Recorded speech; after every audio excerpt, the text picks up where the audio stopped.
Bismillahirrahmanirrahim. Assalamualaikum warahmatullahi taala wabarakatuh. Berita Al-Hijrah 12 Julai bersama saya Aziza Arifin dan berikut tajuk utama malam ini.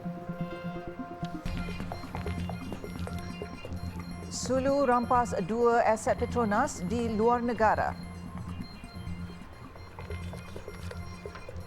Harga sawit turun, pengeluar minyak masak harus ditekan.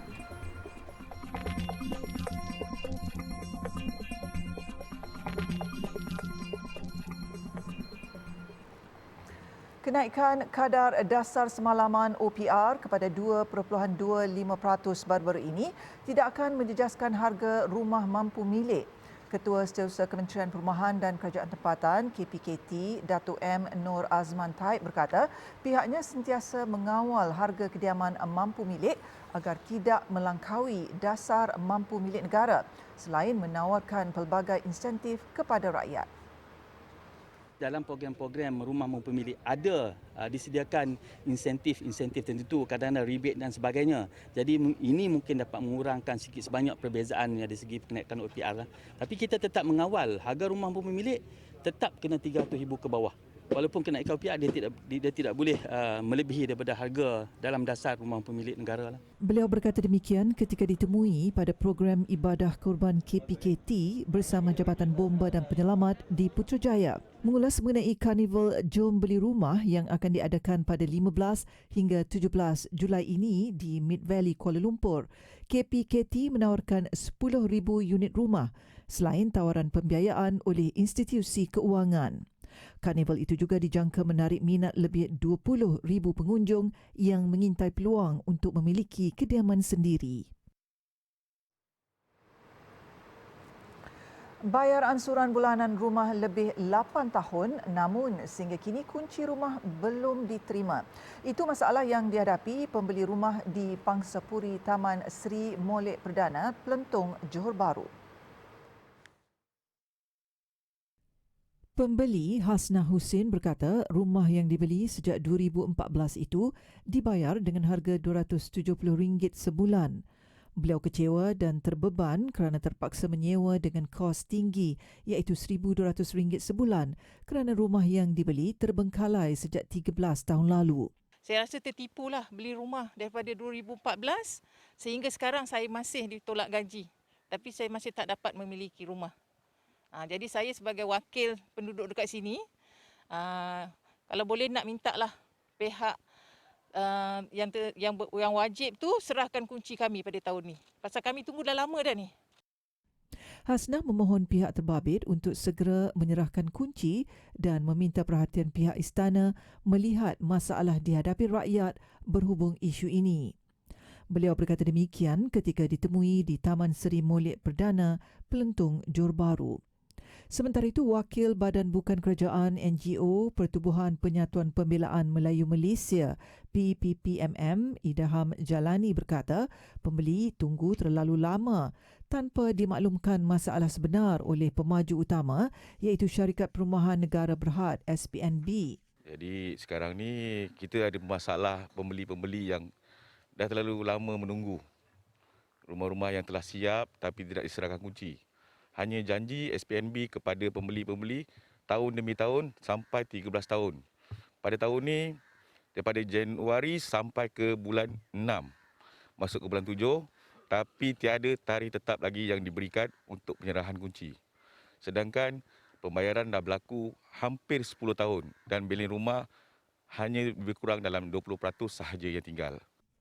Sementara itu, Pengerusi Jawatan Kuasa Perumahan dan Kerajaan Tempatan Johor, Datuk Muhammad Jafni Muhammad Syukur ketika dihubungi memberitahu SPNB memaklumkan fasa 2 projek melibatkan Blok A, B dan C Pangsapuri itu sepatutnya diserahkan sijil penyiapan dan pematuhan CCC pada 31 Disember tahun lepas. Namun mengalami kelewatan serahan kunci akibat urusan dengan Tenaga Nasional Berhad TNB. Namun 432 pembeli dijangka menerima kunci mereka pada bulan depan. Manakala bagi fasa 3 iaitu Blok D dan E seramai 215 pembeli dijangka menerima kunci kediaman masing-masing pada Disember tahun ini. Fasa pertama projek berkenaan iaitu Blok F sudah memperoleh CCC pada 2020.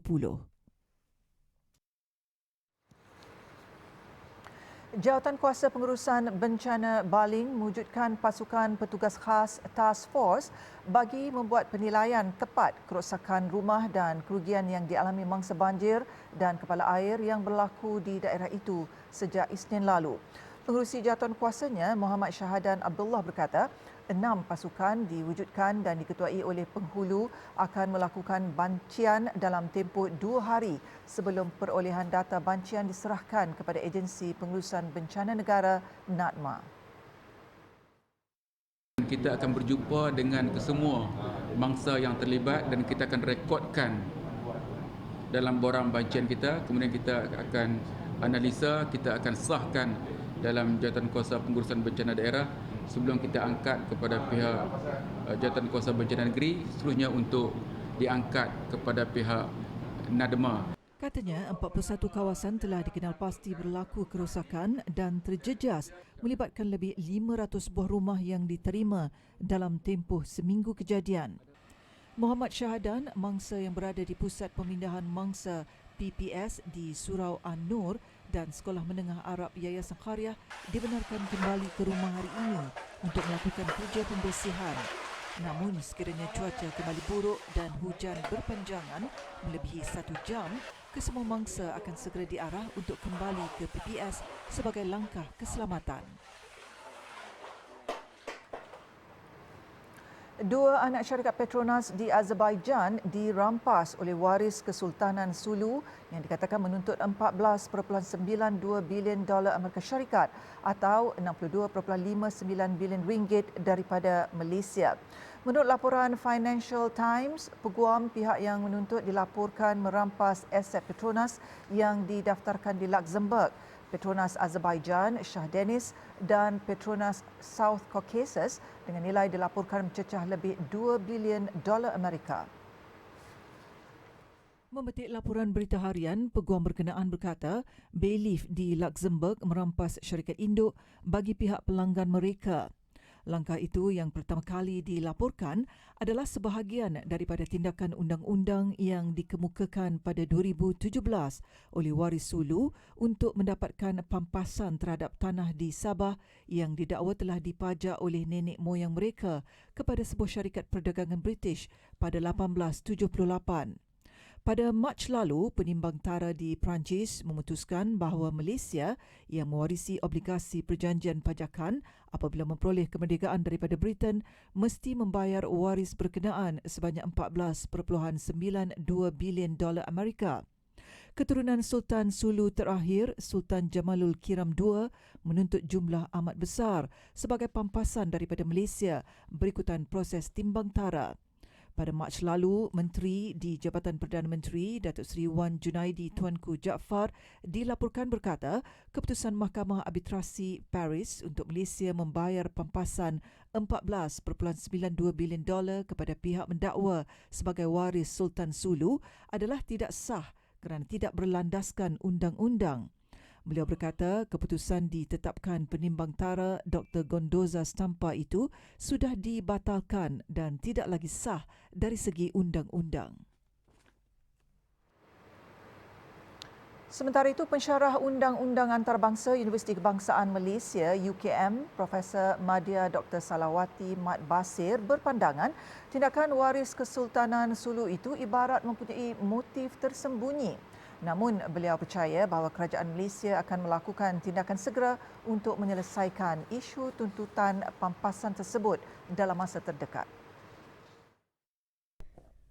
Sekarang ni dia dah buat macam tu, kita kena lawanlah keputusan Caesar tersebut sebab mereka gunakan Konvensyen New York itu sebagai alasan mereka. Kita kena guna juga Konvensyen New York itu untuk mencari kelemahan mereka. Jadi pada saya, dalam hal ini saya percaya kerajaan Malaysia akan bertindak secepat mungkin untuk membatalkan, memohon segera-segera tarikh pentaran untuk pembatalan final award itu, dan juga itu saya percaya kerajaan Malaysia akan buat tindakan menggunakan peguam antarabangsa bagi mengambil semula harta kita yang telah disita oleh mereka di dua tempat ini.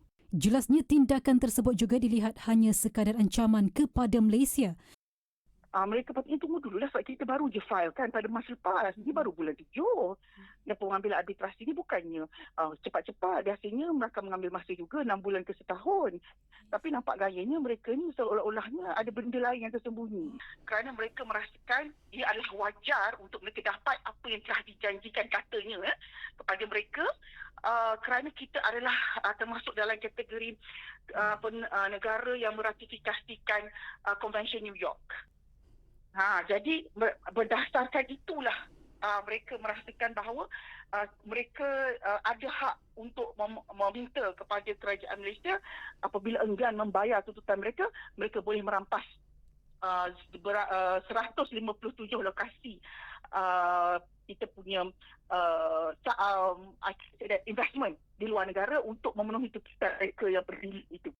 Bagaimanapun setakat ini katanya kerajaan belum mengeluarkan sebarang kenyataan berhubung aset dua anak syarikat Petronas di Azerbaijan yang didakwa dirampas oleh waris Kesultanan Sulu yang dikatakan menuntut sebanyak 14.92 bilion dolar Amerika Syarikat bersamaan 62.59 bilion ringgit daripada Malaysia. Kerajaan perlu lebih tegas terhadap pengeluar minyak masak dan bukan sekadar memberi nasihat agar harga barangan asas itu dapat diturunkan dengan pantas. Itu pandangan penganalisis ekonomi Profesor Madya Dr. Baharum Abdul Hamid susulan fenomena penurunan harga sawit dunia yang dilihat tidak memberikan impak kepada penurunan harga minyak masak pasaran di negara ini.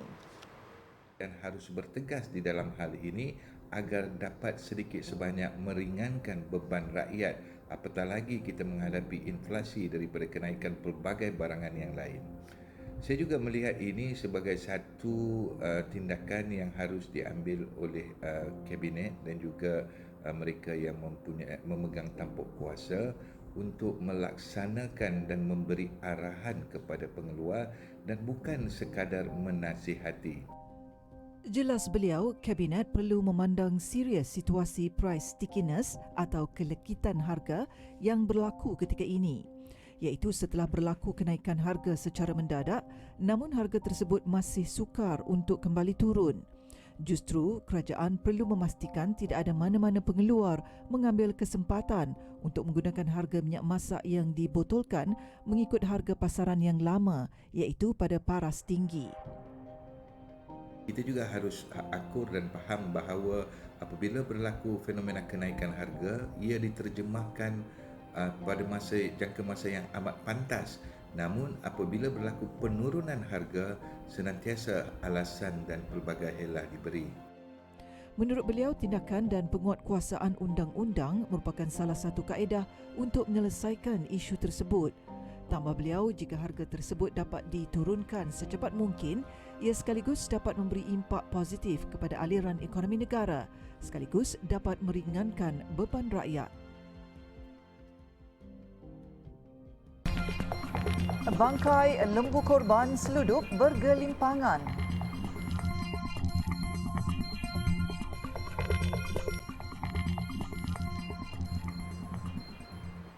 Alhamdulillah, bertemu kembali. Rangkaian restoran khidmat segera McDonald's Malaysia menyempurnakan tanggungjawab zakat perniagaan berjumlah RM200,000 kepada penduduk Kelantan menerusi Majlis Agama Islam dan Adat Istiadat Melayu Kelantan MAIK. Pengarah urusan dan rakan operasi tempatannya, Datuk Azmir Jaafar berkata, pembayaran zakat korporat kali ini merupakan jumlah tertinggi yang pernah dibayar syarikat itu kepada negeri serambi Mekah itu. InsyaAllah setiap tahun dengan lebih banyak restoran dibuka di seluruh negara, kita juga meningkatkan zakat kita melalui hasil perniagaan dan juga ibadah-ibadah korban dan juga pemberian makanan waktu moreh di masjid-masjid berdekatan semasa bulan puasa. Kita melaksanakan banyak aktiviti kemasyarakatan setiap tahun, termasuk juga dengan RMSC, iaitu satu NGO yang kita support, juga melaksanakan banyak aktiviti masyarakat. McDonald's Malaysia mula membayar zakat korporat sejak 2017 selepas diambil alih Lionhorn Private Limited, sebuah anak syarikat kumpulan Reza dari Arab Saudi. Secara keseluruhan, sehingga tahun ini, McDonald's Malaysia telah membayar zakat perniagaan berjumlah 9.85 juta ringgit di seluruh negara. Dato' Azmir berkata pihaknya sentiasa berusaha mewujudkan impak positif dalam komuniti terutama di kawasannya beroperasi dan menyumbang kembali kepada masyarakat yang memerlukan adalah nilai teras McDonald's Malaysia sama ada menerusi program tanggungjawab sosial korporat maupun sumbangan zakat. Sempena Aidiladha, McDonald's Malaysia menyumbang 22 lembu bagi ibadah korban di seluruh negara dengan jumlah tertinggi 12 ekor khusus untuk Kelantan yang agihan daging telah dilakukan kepada golongan asnaf yang telah dikenal pasti oleh pihak MAIC. Beliau berkata demikian dalam sidang media selepas Majlis Pembayaran Zakat Perniagaan dan Sumbangan Korban yang telah disempurnakan oleh Tengku Temenggung Kelantan, Tengku Tan Sri Datuk Muhammad Rizam Tengku Abdul Aziz yang juga yang di-Petua MAIC.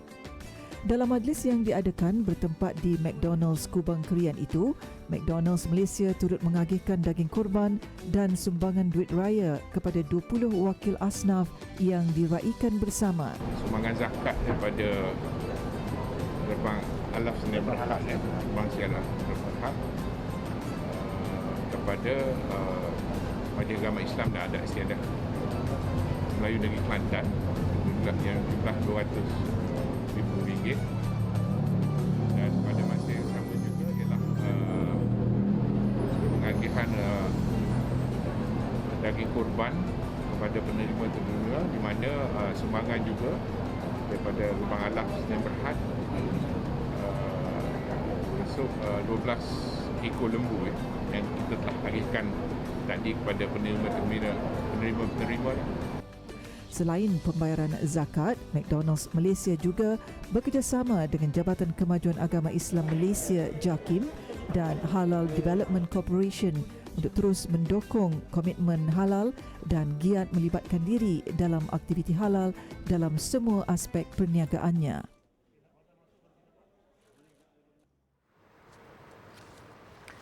Sebelas lembu ditemui mati dan sudah berulat oleh penduduk kampung di sebuah kawasan terbiar berhampiran Sungai Lekar, Kuala Nerus, Sabtu lepas.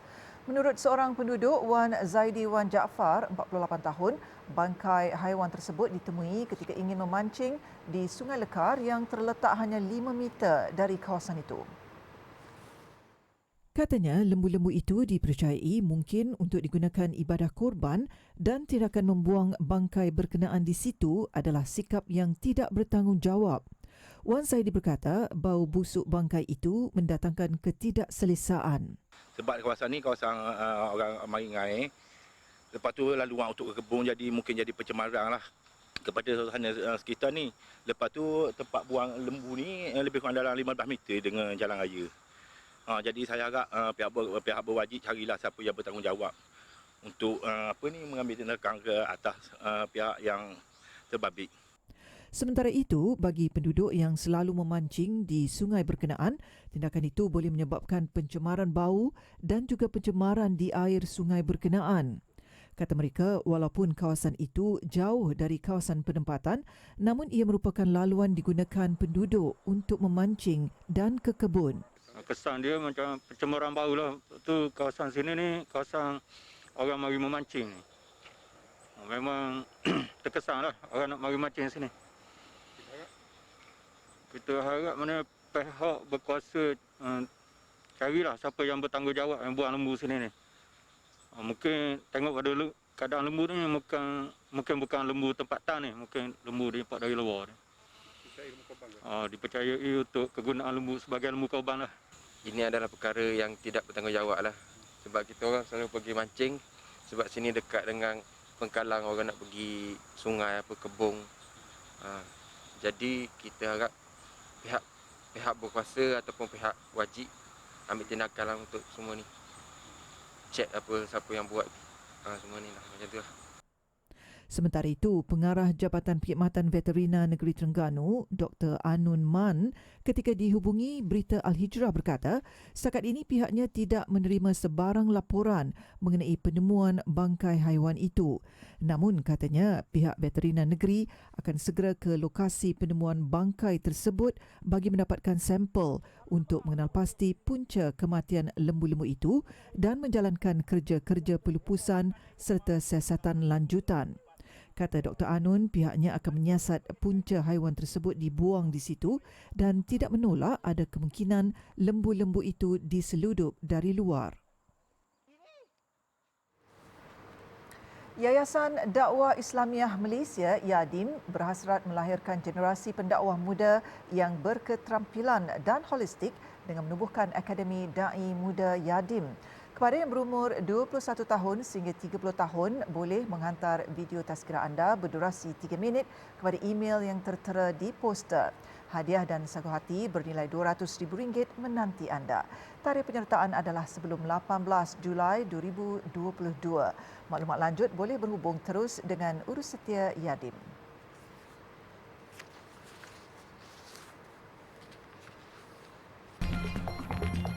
Tiada jangkitan COVID-19 musim haji kali ini. Alhamdulillah, bertemu kembali. Kita ke laporan luar negara. Sudah jatuh ditimpa tangga. Itu yang dialami lebih 360,000 warga Afghanistan yang terjejas gempa di wilayah Kos dan Praktika. Sudahlah tertekan dari ekonomi dan tiada makanan di atas meja, kini majoriti mangsa gempa tinggal di dalam kemah selepas rumah mereka ranap menyembah bumi.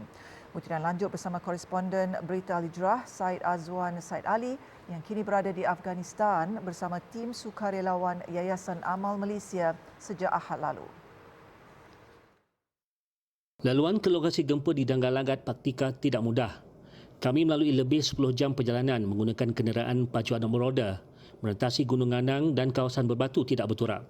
Lebih menyukarkan keadaan, tim kami terpaksa melalui kawasan laluan air yang berisiko ditenggelami banjir pada bila-bila masa untuk ke lokasi bantuan. Tayar kenderaan kami juga pecah di tengah jalan.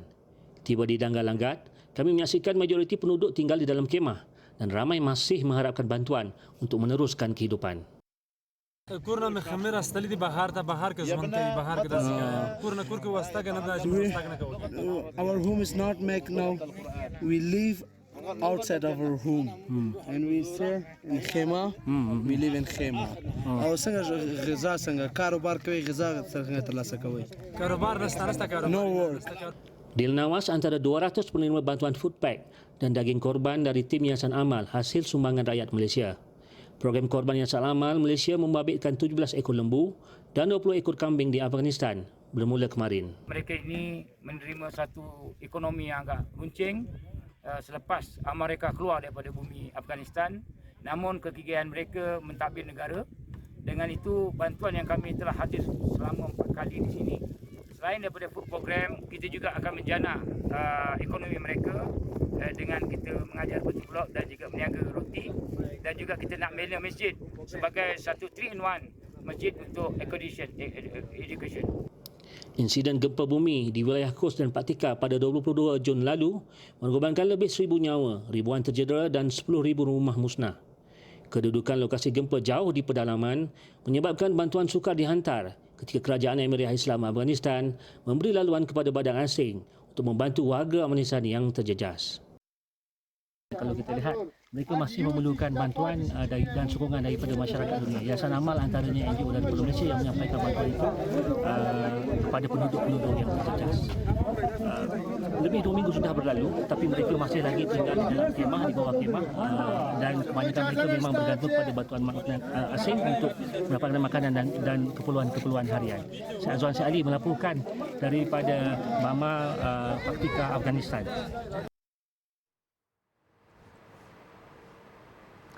Arab Saudi mengumumkan kejayaan musim haji 1443 Hijrah tanpa merekodkan sebarang insiden atau penularan COVID-19 dalam kalangan jemaah haji.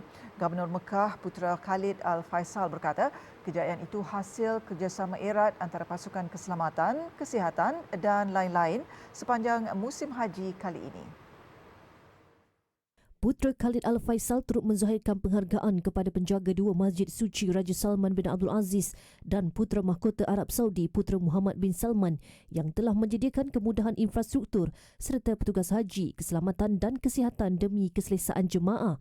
Arab Saudi menyediakan 279,628 kaki tangan terdiri petugas haji, anggota keselamatan dan kesihatan untuk berkhidmat kepada hampir 1 juta jemaah haji tahun ini. Sementara itu, Menteri Kesihatan Arab Saudi Fahad Al-Jalajal dalam ucapannya yang disiarkan di Twitter rasmi kementerian itu berkata, lebih 520,000 kaki tangan perubatan ditugaskan di 230 pusat kesihatan bagi menjamin kesihatan jemaah dari dalam dan luar Arab Saudi. Khamis lepas, jemaah haji telah bergerak ke Mina sebelum menuju ke Arafah pada Jumaat untuk berwukuf. Bagi musim haji kali ini, Arab Saudi membenarkan 1 juta jemaah menunaikan rukun Islam kelima, angka yang lebih tinggi berbanding pada tahun 2020 dan 2021. Sebelum ini, Arab Saudi meletakkan syarat jemaah berusia 65 tahun ke bawah dan telah divaksin selain perlu memenuhi syarat-syarat kesihatan yang lain. Jasad bekas Perdana Menteri Jepun Shinzo Abe yang maut ditembak Jumaat lalu dikebumi hari ini di kuil Zojoji di Tokyo. Turut berlangsung semalam majlis perpisahan yang dihadiri saudara mara rakan-rakan sekerjanya termasuk Duta Rusia ke Jepun Mikhail Galuzin. Orang ramai memenuhi jalanan di luar kuil Zojoji bagi memberi penghormatan terakhir kepada Abe. Van yang membawa jasad Abe itu turut melalui beberapa mercu tanda politik iaitu lokasi di mana Abe pernah berkhidmat, antaranya bangunan parlimen dan pejabat Perdana Menteri. Dua upacara khas penghormatan kepada Abe akan dibuat di dua lokasi iaitu di Tokyo dan kampung halaman Abe di Shimonoseki. Perdana Menteri paling lama berkhidmat dalam sejarah Jepun itu maut ditembak ketika berkempen dan suspek yang berusia 41 tahun itu melepaskan 2 das tembakan pada jarak 10 meter. Suspek mendakwa merancang pembunuhan Abe sejak setahun lalu. Sekian berita Al-Hijrah. Jangan lupa ikuti kami di pelbagai platform media sosial seperti Facebook, Instagram, Twitter, YouTube dan TikTok. Dan jangan ketinggalan layari alhijrahnews.com untuk lagi berita-berita pilihan dan eksklusif. Saya Azizah Arifin. Assalamualaikum dan selamat malam.